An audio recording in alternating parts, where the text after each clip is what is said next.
കാഞ്ഞങ്ങാട് നഗരസഭ തനത് ഫണ്ട് ഉപയോഗിച്ച് കർമ്മസേനയ്ക്ക് പുതിയ ട്രാക്ടർ നൽകി. ടൗൺ ഹാൾ പരിസരത്ത് വെച്ച് നടന്ന ചടങ്ങ് നഗരസഭാ ചെയർപേഴ്സൺ KV സുജാത ടീച്ചർ ഉദ്ഘാടനം ചെയ്തു. This news sponsored by Bobby Chemmanur international jewellers.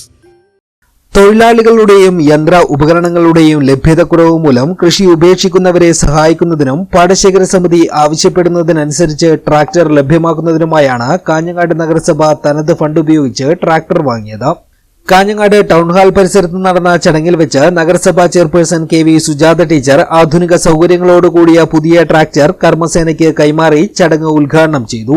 12 ലക്ഷം രൂപ ചെലവഴിച്ചാണ് ട്രാക്ടർ വാങ്ങിയത്. 11 പാടശേഖരങ്ങളിലായി ഏറ്റവും കൂടുതൽ നെൽകൃഷിയുള്ള ഒരു നഗരസഭയാണ് കാഞ്ഞങ്ങാട്. അതുമാത്രമല്ല ഏറ്റവും കൂടുതൽ നെല്ല് സംഭരിക്കപ്പെടുന്ന ഒരു നഗരസഭ കൂടിയാണ്.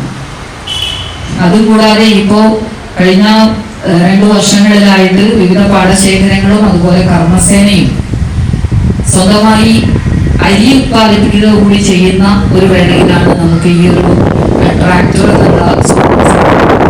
വൈസ് ചെയർമാൻ ബിൽഡക് അബ്ദുള്ള അധ്യക്ഷനായി. സ്ഥിരം സമിതി അധ്യക്ഷരായ K Aneeshan, K Saraswati, K Prabhavathi, കൃഷി working group chairman T Balakrishnan, കൌൺസിലർമാരായ C Raveendran, CH Subaida, Palli K Radhakrishnan, കൃഷി ഓഫീസർ P മുരളീധരൻ, ADC അംഗങ്ങളായ KK വത്സലൻ, N നാരായണൻ, മനോജ് കുമാർ തുടങ്ങിയവർ സംസാരിച്ചു. വികസന standing committee chairperson K Latha സ്വാഗതവും കർമ്മസേന സെക്രട്ടറി N ഉണ്ണികൃഷ്ണൻ നന്ദിയും പറഞ്ഞു.